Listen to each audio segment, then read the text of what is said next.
முதல்ல சென்னையை வீட்டுக்கு அனுப்பிய மும்பை அப்படிங்கிறதெல்லாம் ஓவர் ரேட்டட் டைலாக்ஸ். ஏன்னா இப்போ மும்பையே உள்ள போவாங்கலாம் தெரியாது. ஏன்னா பிளே ஆஃப்ல 4 டீம் வெறியோட இருக்காங்க, செம்ம வெறியில இருக்காங்க. நேத்து மேட்சை வச்சு பேட்டிங் ஃபார்ம் பண்றாங்க, தயவு செஞ்சு நினைக்காது. ரோஹித் சர்மா நீங்க கால்ல போட்டு அடிப்பாரு. மேபி நீங்க கால்ல போட்டு ஃபேஸை கட் பண்ணி ஒரு கட்டர் மாதிரி பால சுழல விட்டு டீப் ஸ்கொயர்ல இல்ல ஃபீல்ட் வச்சீங்கன்னா கேட்ச் மாட்டோம். மற்றபடி நீங்க அவர் கால்ல போடுறது சூசைடல். பத்திரனாவுக்கு பவர் பிளேயர்ல ஓவர் கொடுத்திருந்தா 12 ஓவர்லயே மேட்ச் முடிஞ்சிருக்கும். 12 ஓவர்ல மேட்சை முடிச்சிருப்பாங்க. பாரு ஒய்டியாக்கர். நேத்து தோனி விக்கெட் எப்படி எடுத்தாரு பும்ரா, கரெக்டா on to the stump line போட்டு எடுத்தாரு. பாலோட டீவியேஷன் இப்படி கை போகுது, இப்படி போகுது பால். எப்படி பண்றாங்கன்னு தெரியல பும்ரா. எல்லாருமே இந்த கேள்வி கேட்கறதுக்கு கோவம் வருது தலைவா, தப்பா நினைச்சுக்காதீங்க. இவர் என்ன நீங்க போலர்னு சொல்றேன், பும்ரால பில்டப் கொடுத்துருக்கு. மறுபடியும் சொல்ற தோனி இந்த பராச்சு பேசுறதெல்லாம் பண்ணாதீங்க. நீங்க அவர்கிட்ட கொடுத்ததே ஒரு மொக்கையான டீம் தான் கொடுக்குறீங்க. அதுலயும் நிறைய அழுத்தங்கள் இருக்கிறத நான் பாக்குறேன். ஆக்ஷன்ல தப்பு பண்ணாங்க. ரெண்டாவது, பழைய ட்ரெண்ட் இப்ப ஒர்க் ஆகலன்னா நம்ம பேட்டிங் கோச் அவர் அப்டேட்டடா இல்ல. இதுக்கப்புறம் குவாலிஃபை ஆவாங்களா அப்படின்னு கண்டிப்பா மாட்டாங்க. இந்த 4 டீமை ஓவர் டேக் பண்ணிட்டு மும்பையோ கொல்கத்தாவோ ஆர்சிபியோ வரதே டஃப்ங்கிறப்போ நம்மயோ ஆறாரும் வாய்ப்பு இல்லை. மேத்தமெட்டிக்கலா பாசிபிள் இருக்கு அப்படிங்கறதெல்லாம் கூட நான் இதுக்கு மேல நம்பல. தோனியே சொல்றாரு, we have to start looking ahead அப்படின்றாரு. செம்ம ஃபார்ம்ல இருக்காங்க ஆர்சிபி. அவங்களுடைய பிரச்சனையே 17 வருஷமா போலிங் தான். இப்போ அவங்களோட போலிங் நல்லா இருக்கு. எனக்கு என்னவோ இந்த சீசன்ல ஒரு புது வின்னர் பார்க்கலாம். இனி வீட்லயே பானிபூரி செய்யலாம் எல்லாரும். Aachi panipuri kit. Summer holidays வந்தாச்சு, நம்ம ஜிடி ஹாலிடேஸும் வந்தாச்சு. GT holidays, south India's number 1 travel brand. எனக்கு நான் பங்கு போகணுமா, மெயின்டெனன்ஸா, இஎம்ஐயா இல்ல பார்க்கிங் தான் பிரச்சனையா? Oscar is always on right track. That is why fast track taxi அப்போ உடனே டவுன்லோட் பண்ணுங்க. சென்னையை வீட்டுக்கு அனுப்பிய மும்பை அப்படின்னே சொல்லலாம். ஃபர்ஸ்ட் மேட்ச் சென்னையில ஒரு மிகப்பெரிய தோல்வியை சந்திச்சாங்க மும்பை. பட் அந்த லாஸ் ஒரு மும்பை போராடி தோத்தாங்கன்னே சொல்லலாம். பட் நேத்து நடந்த மேட்ச்ல சென்னை ஈஸியா கிவ் அப் பண்ண மாதிரி இருந்துச்சு. அந்த தோனியோட தப்பான ஒரு 2-3 டிசிஷனா இருக்கட்டும், பத்திரனாவை பவர் பிளேல கொடுக்காம மேட்ச் முடிஞ்சதுக்கு அப்புறம் கொண்டு வந்ததா இருக்கட்டும், தோனி மேல ஒரு இது வந்துச்சு.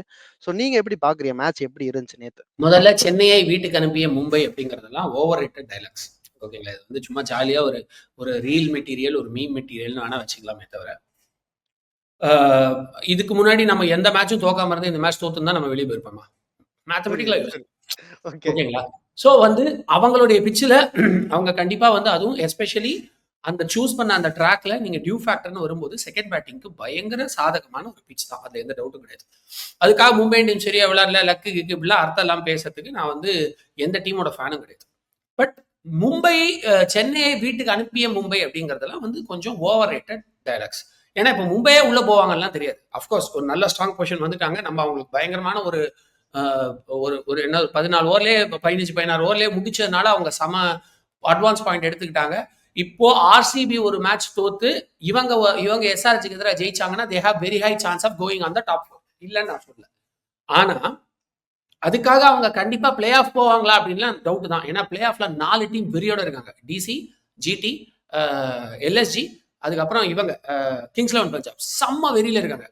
So it is not that easy to get in to those top 4. அதனால இந்த வீட்டுக்கு அனுப்பிய நான் சொல்ல மாட்டேன். அடுத்து உங்களுடைய பாயிண்ட்டுக்கு வரேன். பத்திரனாவுக்கு பவர் பிளேயர்ல ஓவர் கொடுத்திருந்தா உண்மையிலே அந்த விஷயம் பண்ணிருக்கலாம். பண்ணியிருந்தா 12 ஓவர்லயே மேட்ச் முடிஞ்சிடும். நான் சொன்னது புரிஞ்சுதா?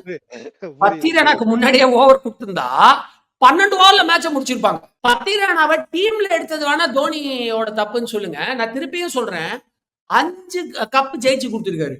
விளையாடினதே மற்ற டீமோட 2 சீசன் கம்மி. ஓகேங்களா? ஏன்னா நான் போன வீடியோலயே உங்ககிட்ட சொன்னேன், பத்திரனா மாதிரி ஒரு அதிகமா புகழப்படுற ஒரு ஓவர் ரேட்டட் போலர் கிடையவே கிடையாது ஐபிஎல். சும்மா நான் பாலை வீசுவேன், அது எங்க பிச் ஆகுதுன்னு எனக்கு தெரியாது. அது ஒய்டா போகலாம், ஷார்ட் பாலா போகலாம், பேட் மேல போய் விழலாம், ஈஸியான பால் ஆகலாம். அப்புறம் என்ன போலர் அவரு கடைசி 2 ஓவர். எனக்கு இது எல்லாருமே இந்த கேள்வி கேட்கறதுக்கு கோவம் வருது தலைவா, தப்பா நினைச்சுக்காதீங்க. கடைசி 2 ஓவர் அவர் செமையா போட்டு ஒரு 2 விக்கெட் எடுத்திருந்தாருன்னா நீ முன்னாடியே எடுத்துக்கலாம் எனக்கு அப்படின்லாம். நீங்க லாஸ்ட் ஓவர்ல 3 6, அது முன்னாடி ஓவர்ல 2 ஒய்டு 2 பவுண்டரி. இவர் என்ன நீங்க போலர்னு சொல்றேன், பும்ரா லெவலுக்கு பில்டப் கொடுத்துக்கிட்டு இருக்கீங்க. ஸோ பத்திரானாவுக்கு லேட்டா ஓவர் கொடுத்தது இல்ல மிஸ்டேக், பத்திரானாவை டீம்ல எடுத்ததே மிஸ்டேக்.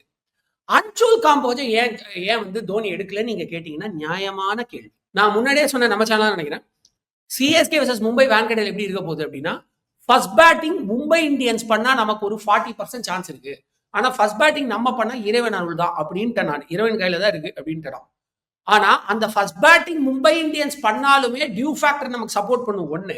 ரெண்டாவது காம்போஜ் வந்து ரோஹித் சர்மா விக்கெட் எடுப்பாரு அப்படின்னு நான் சொன்னேன். ஏன்னா காம்போஜுக்கு நல்ல ஸ்லோயர் பவுன்சர்ஸ் போட தெரியும், அவுட் சைட் ஆஸ்டம் போட தெரியும். மிச்சல் மார்ச் ஃபார்ம்ல இருக்கும் போதே அவரை 4 பால் திணற அடிச்சாரு அவுட் சைட் ஆஸ்டம் போலிங் போட்டு. Such a fabulous bowler. அப்படிப்பட்ட ஒரு ஆளை உட்கார வச்சது தப்புன்னு சொல்லுங்க, நான் ஒத்துக்கிறேன். ஆனா மத்தபடி வந்து அதே மாதிரி வந்து விஜய் சங்கருக்கு இன்னொரு வாய்ப்பு கொடுத்துருக்க வேண்டாம், பிரேவிஸ் உள்ள வந்திருக்கலாம். பட் அகைன் அதுவும் அதே பத்திரனா தான் போய் நிக்குது. பிரேவிஸ் எப்படி உள்ள கொண்டு வர முடியும்? ஆல்ரெடி 4 ஃபாரின் பிளேயர்ஸ் இருக்காங்க. அப்போ மறுபடியும் பத்திரனாவும் உள்ள உட்கார வை. அதுக்கு பதிலா பிரேவிஸை கொண்டாந்துருந்தாருன்னா it would have been a great cause. ஏன்னா அந்த இடத்துல வந்து பாத்தீங்கன்னா மேபி தூபே இறங்குற இடத்துலயே பிரேவிஸ் நீங்க இறக்கிருந்தீங்கன்னா நம்ம மகத்திரை அடிச்ச மாதிரி 15 பால் 32 ரன்னுங்கிற மாதிரி 20 பால் அவர் 42 ரன் அடிச்சு கொடுத்துருந்தாருன்னா இன்னொரு 20 ரன் கூட எக்ஸ்ட்ரா கிடைச்சிருக்கு. ஸோ இதெல்லாம் மிஸ்டேக் நான் ஒத்துக்கிறேன். பட் பத்திரனா முன்னாடி கொடுத்துருந்தா மேட்ச் சீக்கிரம் முடியும். இல்ல ஃபர்ஸ்ட் நம்ம வந்து சிஎஸ்கேவோட ஆக்ஷன் டேபிளை பத்தி பேசி ஆகணும்னு நினைக்கிறேன். ஏன்னா எல்லா டீமும் அடுத்தடுத்த கட்டத்துக்கு பிளேயர்ஸை ஃபாஸ்டா ஆடக்கூடிய பிளேயர், யங் பிளேயர்ஸுக்கு நிறைய பேர் இன்வெஸ்ட் பண்ணும்போது சென்னை அங்கேயே தோத்துட்டாங்களோ. ஏன்னா அப்ப நம்ம பிளேயர்ஸ் பார்க்கும்போது ஓகே, சிஎஸ்கேவோட டெம்ப்ளேட்டே அதான் இருந்துச்சு. ஒரு தீபக் கூட, ஒரு அஜிகே ரகானே மாதிரியான பிளேயர்ஸ், மொயின் அலி மாதிரி பிளேயர்ஸ் வந்து நிறைய பேக் பண்ணி நல்லா விளையாண்டாங்க. பட் இந்த வருஷம் ஏன் அது அப்படியே ஆப்போசிட்டா மாறிடுச்சுன்னு நீங்க நினைக்கிறீங்க? 2 விஷயம். ஒன்னு வந்து ஆக்ஷன்ல தப்பு பண்ணாங்களான்னா ஆமா தப்பு பண்ணாங்க, கண்டிப்பா தப்பு பண்ணாங்க. ஏன்னா ஃபார்ம்லயே இல்லாத ஹூடாவையும் திரிபாத்தியும் நீங்க உள்ள கொண்டாந்து நான் வந்து அவங்களை விளையாட வைக்க போறேன் அப்படின்னு நினைச்சது வந்து ஒரு கண்மூடித்தனமான.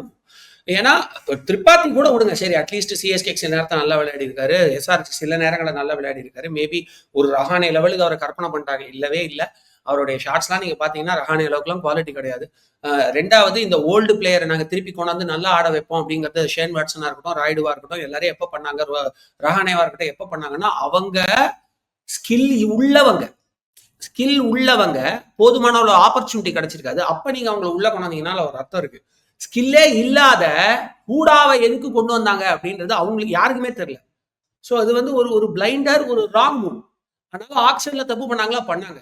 பட் அதை விட பெரிய தப்பு இப்போ அந்த பழைய ட்ரெண்ட் எல்லாம் ஏன் ஒர்க் ஆகலன்னா, இப்ப ஐபிஎல் உடைய விளையாட்டு விதமே மாறி போச்சு. உங்களுக்கு யங்ஸ்டர்ஸ் ஏன் அடிக்கிறாங்க? ஒரு மஹத்ரேவால் அடிக்க முடியுது, ஒரு ரஷீதால அடிக்க முடியுது, ஏன் நம்ம இவன் ஷேக் ரஷீதால அடிக்க முடியுது, ஆனா ஏன் நம்ம ஓல்ட் பிளேயர்ஸால் அடிக்க முடியலன்னா, ட்ரிகரிங் பொசிஷன் ஜஸ்ட் பேட்டை இப்படி தூக்கி ரெடியாகிறது மட்டும் கிடையாது. பொசிஷனிங் யோர்செல்ஃப். நீங்க வந்து பாலுக்கு எவ்வளவு ஈஸியா உங்களுடைய பொசிஷன் வச்சுக்கிறீங்கிறத வச்சுதான் எல்லாருமே ஸ்கோர் பண்றாங்க. நம்ம பேட்டிங் கோச் அதை சொல்லி தரவே மாட்டேங்கிறாரு. சோ இப்ப நான் ஆன்சர் கிறிஸ்பா சொல்றேன். ஆக்ஷன்ல தப்பு பண்ணாங்க. ரெண்டாவது பழைய ட்ரெண்ட் இப்ப ஏன் ஒர்க் ஆகலன்னா, நம்ம பேட்டிங் கோச் அவர் அப்டேட்டடா இல்ல, நம்ம ஸ்டீஃபன் ஃபிளெமிங் ஹெட் கோச் அப்டேட்டடா இல்ல. You have to update yourself for the current bowling trends. அதே மாதிரி பத்திரனா எப்ப பாரு ஒய்டி ஆக்கர். அப்கோர்ஸ் அவங்க மட்டும் பண்ணல, ஆறாரும் அந்த தப்ப பண்றாங்க. Wide yorker is no more a very good technique. நேத்து தோனி விக்கெட் எப்படி எடுத்தாரு? பும்ரா கரெக்டா on to the stump line போட்டு எடுத்தாரு. பாலோட டீவியேஷன் இப்படி கை போகுது, இப்படி போகுது பால், எல்லாம் எப்படி பண்றாங்க தெரியல. பும்ரா விக்கெட் வந்துச்சு. So that is what you have to rely on. Avesh Khan எப்படி பவுலிங் போட்டாரு, கடைசி ஒரு சூப்பரா ஆர்ஆர் தோக்கடிச்சாரு. எல்லாம் stump line delivery. So outside a stump அந்த ஒய்டி ஆக்கருங்கிறது ஒரு ஓவர் ரேட்டட் டெலிவரி. அதுலயும் நம்ம அப்டேட் ஆகல. அதே மாதிரி பேட்டிங்ல அந்த ட்ரிகரிங் பொசிஷனை பாலுக்கு ஏற்ற மாதிரி நகர்ந்து வந்து வைக்கிறதுலயும் நம்ம அப்டேட் ஆகல. இன்னுமே ஒய்டு பால்லாம் நீ வந்து நின்ன இடத்துலயே வீசு, அது மாட்டலன்னா ஒய்டு கொடுக்கணும். ஒய்டு பால்ல ஒய்டு வாங்குறதுன்றதுல அட்வான்டேஜே கிடையாது. ஒரு ஒய்டு பால்ல நீங்க நல்லா ஆஃப் சைட்ல தூக்கி ஒரு 6 அடிச்சீங்கன்னா ஒரு பால் கணக்கு போனாலும் 5 ரன் எக்ஸ்ட்ரா வருது உங்களுக்கு. புரியுதா உங்களுக்கு? நான் வந்து ஒரு ஒய்டை மிஸ் பண்ணி அதை மைனஸ் பண்ணியா சொல்றேன், 5 ரன் வருது உங்களுக்கு. இதுதான் ஸ்லாக் ஓவர்ஸ்ல ஆட வேண்டிய டெக்னிக்.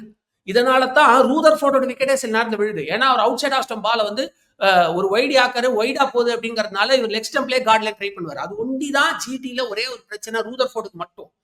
மற்றபடி நம்ம சாய் சுதர்சன் எப்படி ஆடுறாரு, மிடில் ஸ்டம்ப்ல இருந்து ஆஃப் ஸ்டம்ப் தாண்டி போய் அடிக்கிறாரு அந்த மாதிரி பால.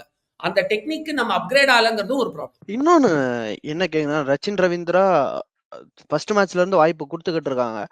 மும்பைக்கு எதிராக ஒரு ஸ்லோவா ஒரு ஸ்டெடி இன்னிங்ஸ் ஆடி கொடுத்தாரு. பட் அதுக்கப்புறம் அவரோட பேட்டிங் அவ்வளவு பெருசா இல்லாதப்ப ஒரு ஓப்பனர் நேத்து மித்ரே ஒருத்தவர் ப்ராமிஸ் காட்டினாரு. ஸோ சைக் ரஷீத் மாதிரி பிளேயர் அவரையும் ஓப்பனிங் ஆட வச்சுட்டு இன்னும் கொஞ்சம் சேஞ்ச், வேனிஸ் பேடி மாதிரி ஒரு நல்ல ஒரு விக்கெட் கீப்பர் பேட்ஸ்மேன் இருக்காரு. ஸோ அது மாதிரி நிறைய சேஞ்சஸ் பண்ணி அடுத்த வருஷத்துக்காச்சும் டீம் மாத்துறதுக்கு இப்பயே பிளான் பண்ணலாமா? இப்போதைக்கு சிஎஸ்கே கையில இருக்கிற ஆப்பர்ச்சுனிட்டி நீங்க சொல்றது மட்டும்தான். இனிமே இதுக்கப்புறம் குவாலிஃபை ஆவாங்களா அப்படின்னா கண்டிப்பா மாட்டாங்க. மேத்தமெட்டிக்கலா பாசிபிள் இருக்கு அப்படிங்கறதெல்லாம் கூட நான் இதுக்கு மேல நம்பல. ஏன்னா மேத்தமெட்டிக்கலா நீங்க முடியும்னா கூட மீதி 4 நான் ஆல்ரெடி சொல்றேன். நான் மும்பை இந்தியன்ஸ் இவளையே மனசை கல்லாக்கிக்காங்க. ஆர்சிபிக்கே சேலஞ்சுன்னு சொல்றேன். ஆர்சிபி பண்ணாதுன்னு நான் சொல்லல. ஆர்சிபி கப்பு ஜெயிக்கவே வாய்ப்பு இருக்குன்னு நான் சொல்றேன். பட் ஆர்சிபிக்கே டஃப் தான். ஏன்னா ஜிடி கொலவெறியில இருக்காங்க, டிசி கொலவெறியில இருக்காங்க, கிங்ஸ் 11 பஞ்சாப் சம வெறியில இருக்காங்க. பட் போலிங் சில நேரத்தில் அவங்களுக்கு கிளிக் ஆக மாட்டேங்குது. அது ஒரு பிரச்சனை. எல்எஸ்ஜி எப்படி ஆடுறாங்கன்னே சொல்ல முடியல. இன்னொரு நியூசிலாந்து டீம் மாதிரி இருக்காங்க. அட இவங்க வேலைக்காவதியா அப்படின்னு நினைக்கும் போது திடீர்னு 2 பேர் வந்து போலிங் போறான் சூப்பரா. இது வேலைக்காவதி அப்படின்னு பார்த்தா பேட்டிங்ல சமாடிக்கிறார் பூரான். ஓகேங்களா? ஸோ மிச்சல் மாஷ் வேற இருக்கு. So they are in wonderful form. அதனால இந்த 4 டீமை ஓவர் டேக் பண்ணிட்டு மும்பையோ கொல்கட்டாவோ ஆர்சிபியோ வரதே டஃப்ங்கிறப்போ நம்மயோ ஆர்ஆரும் ஆல்மோஸ்ட் வாய்ப்பு இல்லை. அதனால இனிமே தோனியே சொல்றாரு, we have to start looking ahead அப்படின்ட்டாரு. மறுபடியும் சொல்ற, தோனி இந்த குறைச்சி பேசுறதெல்லாம் பண்ணாதீங்க. ஓகேங்களா? அவர் இன்டரிம் கேப்டனா தான் வந்தார். ஆக்ஷன்ல கூட அவர் இருந்ததா ஞாபகம் இல்லை. நீங்க அவர்கிட்ட கொடுத்ததே ஒரு மொக்கையான டீம் தான் கொடுக்குறீங்க. அதுலயும் நிறைய அழுத்தங்கள் இருக்கிறதா நான் பாக்குறேன். பத்திரனாவை ஏன் அவர் டீம்ல வச்சிருக்காரு எனக்கு புரியவே இல்லை. ஏன்னா லோ ஸ்கோரிங் மேட்ச்ல 45 ரன் கொடுத்தாரு அகைன்ஸ்ட் எல்எஸ்ஜி. அப்படிப்பட்ட பிளேயர் அவர் ஏன் வச்சிருக்காரு? சோ தோனியை பிளேம் பண்றதுக்காக நான் சொல்லல. பட் இனிமே they have to start looking for the future. அதையத்தான் தோனியும் சொன்னாரு. So this is a right time. Rachin ரவீந்திராவுக்கு போதுமான அளவு வாய்ப்பு கொடுக்கப்பட்டு உள்ளது. அதனால அவரை உட்கார வச்சுட்டு அந்த இடத்துல ஓப்பனிங்க்கு நீங்க சொல்ற மாதிரி மஹத்ரேவையோ இல்லைன்னா ஓப்பனிங்க்கு வந்து இவரே நான் சொல்றது Vanshi. It's a wonderful option. நான் ரொம்ப நாளா சொல்றேன் வன்ஷி பத்தி. நல்ல கீப்பர் பேட்ஸ்மேன். 109 பால்ல 151 ரன்னும் அடிச்சிருக்காரு ஒரு தடவை. And he has got a wonderful strike rate. So அவரை நீங்க ஒரு ஆப்பர்ச்சுனிட்டி கொடுக்கலாம். ஆல்ரெடி 2 குட்டி பசங்க செம்மையா ஆட்டினதை பார்த்து சூரியவன்ஷி வந்து 14 வயசுல அடிச்சதா இருக்கட்டும், இல்லைன்னா நம்ம டீம்ல மஹத்ரே 17 வயசுல அடிச்சதா இருக்கட்டும், ஃபேபுலஸா விளையாடுறாங்க. அந்த ட்ரிகரிங் பொசிஷன் அவ்வளவு அழகா வைக்கிறாங்க. எந்த ஷாட்ஸ் எப்படி பேட் ஆங்கிள் வைக்கணும் எல்லா பசங்களுக்கு தெரியுது. So this is the right opportunity. நீங்க ரச்சின் ரவீந்திராவை வந்து கைடி விட்டுட்டு அந்த இடத்துல நீங்க வந்து ஒரு வன்ஷி கொண்டு வரலாம். அப்போ ஒரு ஃபாரின் ஸ்பாட் காலி ஆகும். பத்திரனாவை கைட்டி விடுங்க. அவருக்கு பதிலாக நீங்க இவரை உள்ள கொண்டு வாங்க. What to say? பத்திரனாவுக்கு பதிலாக நீங்க வந்து ஒரு இந்தியன் போலர் 4 பிளேயர் 4 பிளேயர் வச்சே ஆகணும் இந்த அவசியமும் இல்லை. நீங்க ஒரு இந்தியன் போலரான நாக்கர்குட்டி உள்ள கொண்டு வாங்க. அழகா அந்த இடத்துலயும் ஒரு ஃபாரினருக்கான ஸ்பாட் இருக்கும். ஸோ நீங்க ஒரு இம்பாக்ட் பிளேயர் கூட அந்த இடத்துல யூஸ் பண்ணிக்கலாம். டெவின் கான்வே இம்பாக்ட் பிளேயரை யூஸ் பண்ணிக்கலாம். டெவின் கான்வேக்கு நம்ம இனஃப் ஆப்பர்ச்சுனிட்டி கொடுக்கல. இப்பவும் நான் சொல்றேன், நீங்க வன்ஷியே வந்தாலும் வன்ஷியை ஒண்டவன் இறக்கிட்டு ஷேக் ரஷீதோட டெவின் கான்வே ஓப்பனிங் இறக்கி பாருங்க. ஒரு 2 மேட்ச் ஆட விடுங்க அந்த மனுஷனை. You will come back to form. ஏன்னா ஷேக் ரஷீதை நல்லா அடிச்சு விளையாட விட்டு ஒரு மேட்ச் சொதப்பினார், ஒரு மேட்ச் நல்லா ஆடி இருந்தார்.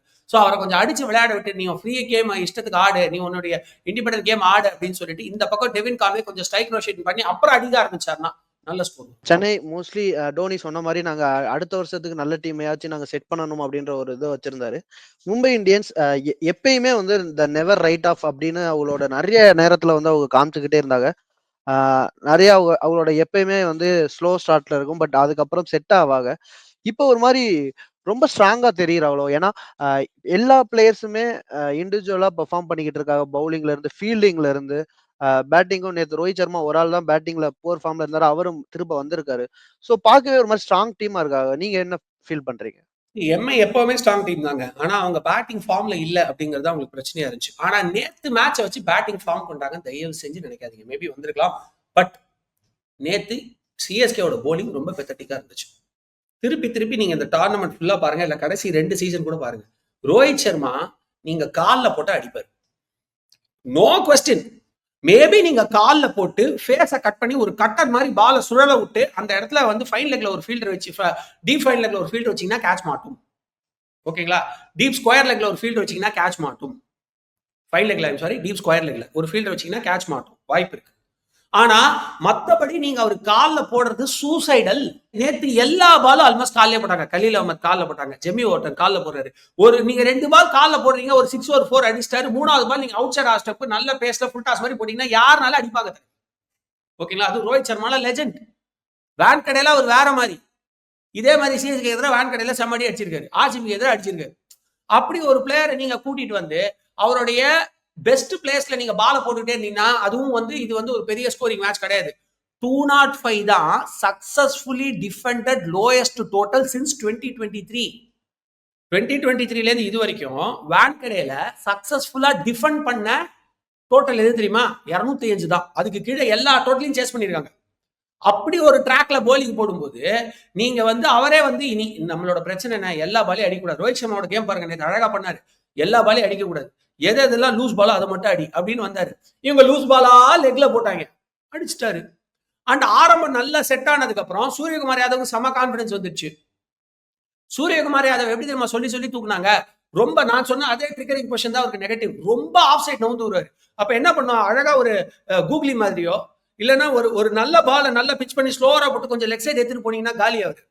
இது எதையுமே பண்ணல. அவங்க பழமா போட்டு கொடுத்தாங்க, செம்மடி அடிச்சாங்க. எனக்கு நேற்று போலிங் பார்க்கும்போது என்ன ஞாபகம் வந்துச்சு தெரியுமா, Jadeja at least made some attempt. As Ashwin, உடனே நான் அஸ்வின் சப்போர்ட் பண்ணிருங்க. Ashwin as is not in his best. I have to revisit his bowling. Carrom ball நிறைய ட்ரை பண்ண மாதிரி இருந்துச்சு. But again I have to revisit his bowling. நான் திருப்பி இப்பவே சொல்லிட்டேன். ஆனா இதுக்கு முன்னாடி போன சீசன்ல எஸ்ஆர்ஹெச்சுக்கு ஹைதராபாத் பிச்சில் மும்பை இந்தியன்ஸ் ஒரு போலிங் போட்டிருப்பாங்க தெரியுமா, 200 தாண்டி சம்மட்டி அடிச்சாங்களே, அந்த மாதிரி போலிங் போட்டாங்க சிஎஸ்கே. அண்ட் காம்போஜ் எல்எஸ்ஜி கிட்ட மெயின் விக்கெட் பூரன் எடுத்தவங்கள நீங்க உட்கார வச்சீங்க. ஸோ இதெல்லாம் வச்சு நீங்க மும்பை இந்தியன்ஸ் ஃபார்ம் கொண்டாங்கன்னு சொல்ல முடியாது. மும்பை இந்தியன்ஸ் மேபி எஸ்ஆர்ஹெச் நல்ல போலிங் போட்டு ஒரு 200க்குள்ள சுருட்டி அதை சேஸ் பண்ணி ஹைதராபாத்ல அடிச்சாங்கன்னா அப்ப ஒத்துக்க. ஓகே, இப்ப பிளே ஆஃபே வந்து எல்லா மேட்சுமே ரொம்ப டஃபா போயிட்டு இருக்கு. ஏன்னா ஆர்சிபி ஒரு மேட்ச் தோத்தா அடுத்த மேட்ச் ஜெயிச்சிருக்காங்க. ஸோ எல்லா டீமுமே அந்த ஒரு எப்பயும் வந்து நம்ம ஈஸியா ரைட் ஆஃப் பண்ணிடலாம், இந்த 4 பேர் இந்த 5 பேர் தான் உள்ள போறதுக்கு வாய்ப்பு. ஆனா இந்த தடவை எல்லா டீமுக்குமே இன்னும் வாய்ப்பு இருக்கு. பட் சென்னை அந்த ஆர்ஆர் தவிர மிச்சம் எல்லா டீமே, எஸ்ஆர்ஹெச்சும் நம்மளுக்கு தெரியும் அவளால என்ன பண்ண முடியும்னு நம்ம போன வருஷம் பார்த்துருக்கோம். ஸோ அப்படி இருக்கும்போது இந்த ஐபிஎல் எப்படி இருக்க போகுது நெக்ஸ்ட் 2 வீக்ஸ் ப்ரோ? ரொம்ப இன்ட்ரெஸ்டிங்கா இருக்க போது. நிறைய ஹை ஸ்கோரிங் மேட்சஸ் பார்க்க போறீங்க. எஸ்பெஷலி நல்ல ஃபைட் பேக் இருக்க போகுது. ஏன்னா டிசி நான் திருப்பி பெட் பண்றது வந்து DC, Kings 11 Punjab and GT மேல. ஜிடி வந்து நான் இவ்வளவு எதிர்பார்க்கல, உண்மையிலே செமையா பண்ணுவாங்கன்னா 100% கிரெடிட்ஸ் டு நேரா. ஏன்னா மறுபடியும் சொல்றேன், சுப்மன் கில் மேல எனக்கு ஒரு பெரிய கேப்டன்சிக்கான ஒப்பீனியன்லாம் இல்லை. அஃப்கோர்ஸ் அவர் கொஞ்சம் நல்லா பேட்டிங் பண்ணா சந்தோஷம் தான். நான் இது ரொம்பவும் சொல்ல வேணான்னு பாக்குறேன். ஏன்னா சாய் சுதர்சன் நல்ல பேர் வாங்கிட்டு இருக்காரு. அவங்க 2 பேருக்குள்ள அனாவசியமா ஒரு ஜெகடா வந்துடக்கூடாது. நான் வந்து இதை பத்தி ஒரு வீடியோ முன்னாடி பேசியிருந்தேன், உங்களுக்கு ஞாபகம் இருக்கும். சாம்பியன்ஸ் டிராஃபில வந்து சுப்மன் கில்லுக்கு பதிலா நம்ம சாய் சுதர்சன் எடுக்கணும்னு நான் பேசியிருந்தேன். ஓகேங்களா, அந்த வீடியோவே வந்து நான் ரொம்ப பயந்துகிட்டே போஸ்ட் பண்ணேன். இதனால அவருக்கான ஆப்பர்ச்சுனிட்டி மிஸ் ஆயிடக்கூடாதுன்னு சொல்லிட்டு. அஃப்கோர்ஸ் இப்போ எக்ஸ்பர்ட்ஸோட வீடியோலாம் வந்து இந்த மாதிரி சின்ன வீடியோஸ்லாம் வைரல் ஆகுது. You can see that. So now coming back to the point, GT super batting line வச்சிருக்காங்க. ஸோ அவங்கள வந்து பாத்தீங்கன்னா அன்சுமன் சூப்பரா விளையாடுறாரு. அன்சுமன் இஸ் சர்ப்ரைஸ் ஃபேக்டர் வச்சிருக்காங்க. ஜோஸ் பட்லர் தாறுமாறா ஆடுறாரு. இவரு சாய் சுதர்சன் செம்மையா விளையாடுறாரு. போதா குறைக்கு வாஷன் சுந்தரா இல்லைன்னா ஷாருக் கானா, வாஷன் சுந்தரா ஷாருக் கானா மாத்தி பிக் பண்றாங்க. அவங்கள யார் வந்தாலும் நல்லா விளையாடுறாங்க. போதுமானாலும் அந்த மிடில் ஆர்டருக்கான ரோல் அழகா பண்றாங்க. ராகுல் தவாட்டியா இருக்காரு, ரஷித் கான் இருக்காரு. So such a fabulous team. போலிங்லயுமே அவங்க நல்ல ஸ்ட்ராங்கா இருக்காங்க. அதனால ஜிடி மாதிரி ஒரு டீம் ஒரு பக்கம் இருக்கு. திடீர்னு எங்கேருந்தோ கிங்ஸ் 11 பஞ்சாப் எதிர்பார்த்ததோட சூப்பரா பெர்ஃபார்ம் பண்ணிட்டு இருக்காங்க. அஃப்கோர்ஸ் ஒரு மேட்ச் 2 மேட்ச் லூஸ் பண்றாங்க. But that doesn't matter. அவங்க லூஸ் பண்ண எந்த மேட்ச்லயுமே மட்டமா லூஸ் பண்ணல. தே ஃபாட் ஹார்ட். ஓகேங்களா, அஃப்கோர்ஸ் ஒரு மேட்ச் வந்து 16 ஓவர்லயே வந்து எஸ்ஆர்ஹெச்ல செம்ம வாங்கினாங்க. அடுத்த மேட்சை விராட் உள்ள கொண்டாண்டாங்க. He started bowling well. So அடுத்த மேட்சே என்னால் 111 கோலியும் சூட்ட முடியும்னு ப்ரூவ் பண்ணாங்க. அஃப்கோர்ஸ் டிஃபரெண்ட் பீஸ் டிஃபரெண்ட் வெட்டினால அந்த ஒரு கான்ஃபிடன்ஸ் வேணும் இல்ல. போன மேட்ச் 250 ரன் 230 ரன் மேல கொடுத்துட்டோம் 16 ஓவர்ல. இந்த மேட்ச் முடியாதுன்னு நினைக்கலையா. தே ஃபாட் பேக் இல்லை. ஸோ அதனால அதுவும் சஹல் திடீர்னு எங்கேருந்து வந்து செமையா போலிங் போறாரு. If the conditions is favourable. அது ஒரு பக்கம் கிங்ஸ் 11 சொல்லியாச்சா. அப்புறம் டிசி என்ன கேப்டன்சி அக்ஷர் பட்டேல் நான் எதிர்பார்க்கலப்பா. இதே வெங்கட் பிரசாத் ஓப்பனா ஒத்துக்கிறேன். 2023 நினைக்கிறேன், 2023-4 அவரை பிக் பண்ணும்போது 2022 T20 வேர்ல்ட் கப் அவரை பிக் பண்ணும்போது எதுக்காக அவரை பிக் பண்ணீங்கன்னு கேட்டேன். ஓவர்சீஸ்ல அவருக்கு ரெக்கார்டு இல்லைன்னு சொன்னேன். பட் அதுக்கப்புறம் அவர் பண்ண அந்த ஒரு சேஞ்சர் செம்ம சேஞ்ச் ஓவர். நான் ஓவர்சீஸ்ல சூப்பரா விளையாடுறேன்னு ஆரம்பிச்சாரு.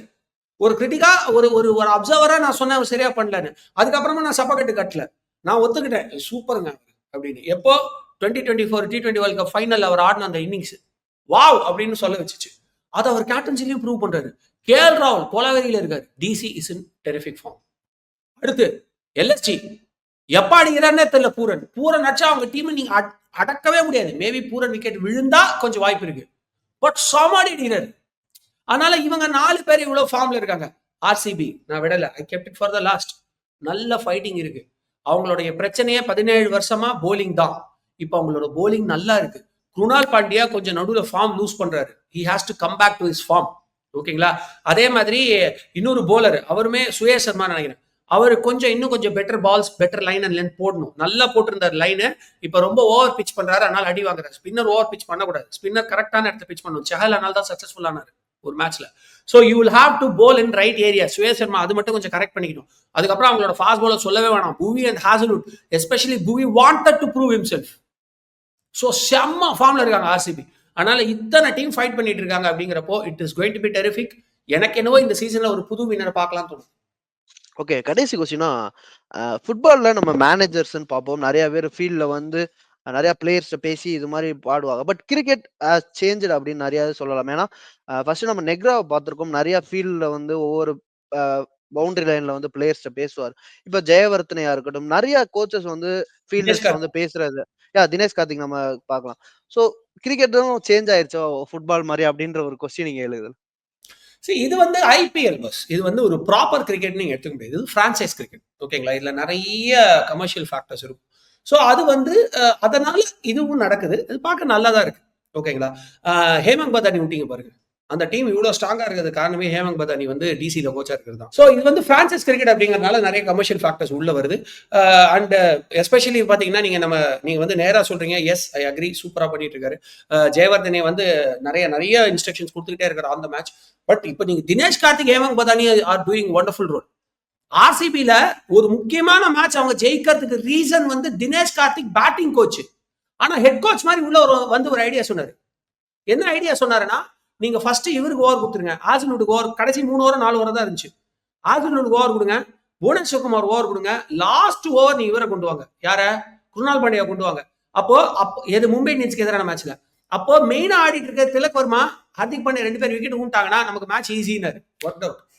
ஸோ இது வந்து இன்ட்ரெஸ்டிங்கா இருக்கு. பிகாஸ் அந்த மொமெண்ட்ல, அந்த ஹீட் ஆஃப் த மொமெண்ட்ல நீங்க ஒரு ராங் போலரை தப்பான இடத்துல விட்டீங்கன்னா மேட்ச் முடிஞ்சிச்சு. அப்படிங்கிறப்போ வெளியில இருந்து பாக்குற எப்பவுமே செஸ் விளையாடுறவங்களை நீங்க பாத்தீங்கன்னா 2 பேர் சூப்பரான பிளேயர்ஸை விளையாடிட்டு இருக்கும்போது கூட 3ஆவதா ஒருத்தர் சுமாரான பிளேயர்னால அவனுக்கு ஐடியா நிறைய வரும். ஸோ அந்த மாதிரி ஒரு ஃபேக்டர் உள்ள வருது அப்படிங்கிறது it is very interesting to watch. இது வந்து இந்த கேம் இன்னும் தான் அழகாக்குது. ஏன்னா நீங்க இதுல கத்துக்கிற ஒவ்வொரு பாடமும் ஒரு 50% இன்டர்நேஷனல் கிரிக்கெட்டுக்குமே செட் ஆகும்.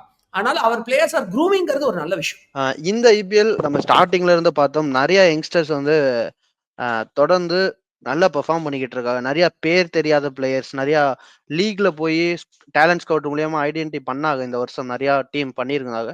ஸோ அதுல வந்து 14 வயசு பையன் 1.5 கோடிக்கு போனப்ப யார் அந்த பையன் அப்படின்னு நிறைய பேர் பார்த்தோம். சூரிய வம்சின்னு ஒருத்தவர் அண்டர் 19 விளையாண்டு இருந்தார். அதே மாதிரி ஆயுஷ் மத்ரே ஆக்ஷன்ல போகலைனாலும் ரீசெண்டா சிஎஸ்கே வந்து கூட்டிட்டு வந்து ஸ்கவுட் பண்ணி எடுத்திருக்காங்க. ஸோ நிறைய யங்ஸ்டர்ஸ் வந்து இந்த தடவை பெர்ஃபார்ம் பண்ணிட்டு இருக்காங்களா? இதை பார்க்கும்போது எப்படி இருக்கு பிரதர்? ஒரு பக்கம் பார்த்தா ஐபிஎல்ல எல்லாருமே அண்டர் 19 ஆயிடுவாங்களோட ஒரு டவுட் வருது. ஏன்னா அவ்வளவு நல்லா இருக்கு இவங்களோட பெர்ஃபார்மன்ஸ். நீங்க வைபவ் சூரியவன்ஷி சொல்றீங்க, நீங்க மஹத்ரேவை சொல்றீங்க, எத்தனை குட்டி பசங்க இந்த மாதிரி வந்திருக்காங்க. ஏன் இவருக்கு என்ன பெரிய வயசாயிடுச்சு, நம்ம போரலுக்கு என்ன பெரிய வயசாயிடுச்சு, அவரும் சின்ன பையன் தான். நீங்க நிறைய பிளேயர்ஸ் வந்து அவுட் ஆயிட்டு உள்ள வரும்போது மீச கூட சரியா முளைக்காத பிளேயர்ஸ்ல நீங்க பாக்குறீங்க. ஏன் நம்ம ஜெய்ஷ்வால் எப்படி ஆரம்பிச்சாரு, சின்ன பையன் சப்போர்ட் பண்ணுங்க அப்படிதான் ஆரம்பிச்சாரு. So it is very happy to see such talents coming up. ஏன்னா அவங்களுக்கு ஃபியர் இல்லை, ஒண்ணு. ரெண்டாவது, அவங்க கரண்ட் ட்ரெண்ட் கிரிக்கெட்டோட இருக்காங்க. ஆனா இது ஒரு நல்ல விஷயம் ஐபிஎலுக்கு. பட் இதே டெக்னிக்கா அவங்க T20 இன்டர்நேஷனலுக்கு எடுத்துட்டு போகக்கூடாது. ஏன்னா இதே மாதிரி நவுந்து ஆடக்கூடிய அந்த ஒரு என்ன சொல்ற, அந்த ஒரு ஸ்பேஸ் உங்களுக்கு இன்டர்நேஷனல் கிரிக்கெட்ல கிடைக்காது. ஏன்னா அங்க இருக்கிற பிச் வேற. மேபி இந்தியாலேயே T20 வேர்ல்ட் கப் நடக்குதுன்னு வச்சுக்கோங்க, கற்பனைக்கு மேபி இட் மைட் ஒர்க் ஒரு அரௌண்ட் 70%. பட் நீங்க அவே பிச்சஸ்ல எல்லாம் போய் விளையாடும் போது definitely you have to take an additional extra care. So அவங்க இந்த ஐபிஎல் ஃபார்மேட்டையும் அப்சர்வ் பண்ணிக்கிட்டு, மற்றபடி அண்டர் 19 கிரிக்கெட்ல வெளிநாட்டுல போகும்போது அங்க எப்படி அடாப்டேஷன் அப்படிங்கிறதையும் ரெண்டுத்தையும் மிக்ஸ் பண்ண முடிஞ்சதுன்னா அவர் cricket future is very bright. எப்படி ஆஸ்திரேலியா வந்து ஒரு காலத்துல அழிக்கவே முடியாத டீமா இருந்துச்சோ, அந்த மாதிரி நம்ம அழிக்கவே முடியாத ஃபேஸ் நோக்கி நடந்துகிட்டு இருக்கோம் அப்படிங்கிறது தான் எனக்கு ரொம்ப பெருமையா இருக்கு. நிறைய மீச முளைக்காத பசங்கள்லாம் சூப்பரா சாதிக்கிறத பார்த்தா ஸ்போர்ட்ஸ்ல இந்தியாவுக்கு எவ்வளவு இம்பார்ட்டன்ஸ் வருதுங்கிறது எனக்கு தெளிவா தெரியுது. இதை பார்த்து நிறைய பேர் ஸ்போர்ட்ஸ் கரியர் எடுக்க ஆரம்பிப்பாங்க. அதுவும் ரொம்ப அழகான மொமெண்ட்ஸும் நிறைய இருக்கு. அதாவது ஃபர்ஸ்ட் பால்லே தூக்கி 6 அடிக்கிறாரு வைபவ், ஒட்டுமொத்த டக் அவுட்டும் ஆச்சரியமா பாக்குது. அப்ப ராகுல் டிராவிட் மட்டும் அந்த சிரிப்பை அடக்கிட்டு நோட்ஸ் எழுதுறாரு. இதெல்லாம் ரொம்ப அழகா இருக்கு பார்க்க. மஹத்ரேவோட பேட்டிங் நீங்க வந்து வைபவ் ஒரு பக்கம் பாராட்டிட்டு இருக்கும்போது, மஹத்ரே வந்து பாத்தீங்கன்னா அந்த 2வது பாலே தூக்கி ஒரு ஷாட் அடிச்சது, அவருடைய ஷாட் அப்ரோச், அந்த பேட் ஆங்கிள் எல்லாமே வந்து பாத்தீங்கன்னா நல்ல ஒரு எக்ஸ்பீரியன்ஸ்டு பிளேயர் மாதிரி. எப்படி இவ்வளவு பயம் இல்லாம ஆடுறாங்கன்னு எனக்கு தெரியல. என்னதான் நீங்க டேலண்டடா இருந்தாலும் அவ்வளவு பெரிய ஸ்டேஜ்ல போய் நிற்கும் போது ஒரு குட்டி பயமாச்சும் இருக்கும். பட் அந்த பயமே அவங்களுக்கு இல்ல. So it is very nice to watch. எல்லாரையும் சொல்லிட்டோம், விக்னேஷ் புத்தூர் பத்தி சொல்லாம இருந்தா எப்படி, அவர் தான் ஆரம்பிச்சு வச்சாரு. நீங்க எல்லாரும் பேட்ஸ்மேனை பார்த்துட்டு இருக்கேன், நான் போலரா வந்து கலக்கிறேன் அப்படின்னு சொல்லிட்டு சூப்பரா bowling போட்டுட்டு இருக்காரு. So it is very nice to watch. நம்மளோட கிரிக்கெட் ஃபியூச்சர் நல்லா இருக்கும் அப்படின்ற நம்பிக்கை எனக்கு வருது. அண்ட் மோரோவர் நான் பார்க்குற ஒரு விஷயம் வந்து இந்த 2 பிளேயர்லையுமே, அது வைபவா இருக்கட்டும், பொரேலா இருக்கட்டும், இப்போ ஆடின 3 பிளேயர்ல இப்போ கலக்கிட்டு இருக்கிற மஹத்ரேவா இருக்கட்டும், யாருமே காட்டா மூட்டா ஷாட்ஸ் ஆடல. இந்த மேயர்ஸ்னு ஒரு பிளேயர் விளையாடுறாரு, அந்த மாதிரி கிடையாது. They are playing proper cricketing shots with wonderful time. இது நல்லா இருக்கு பார்க்க. இந்தியன் கிரிக்கெட் ஃபியூச்சர் வந்து இப்போ எப்படி சாய் சுதர்சனா, சுப்மன் கில்லா, அஃப்கோர்ஸ் சுப்மன் கில் கொஞ்சம் கம்மி தான், பட் சாய் சுதர்சனா, சுப்மன் கில்லா, அபிஷேக் சர்மாவா, இல்ல ருத்ராஜ் கைக்வாடா, இல்லைன்னா இந்த பக்கம் வந்து இன்னும் 2-3 நல்ல ஓப்பனர்ஸ் இருக்காங்களே, இவங்களா அவங்களா, ஜெய்ஷ்வாலா அப்படின்னு அடிச்சுட்டு இருக்கோமோ, அதே மாதிரி ஃபியூச்சர்ல இன்னும் நிறைய போட்டிகள் வரும், நிறைய ஆப்ஷன்ஸ் வரும். Thank you so much bro. Thank you brother. இனி வீட்லயே பானிபூரி செய்யலாம் எல்லாரும். Aachi panipuri kit. Summer holidays வந்தாச்சு, நம்ம ஜிடி ஹாலிடேஸும் வந்தாச்சு. GT holidays, south India's #1 travel brand. எனக்கு நான் பங்கு போகணுமா, மெயின்டெனன்ஸா, இஎம்ஐயா இல்லை பார்க்கிங் தான் பிரச்சனையா? Oscar is always on right track. That is why fast track taxi அப்போ உடனே டவுன்லோட் பண்ணுங்க.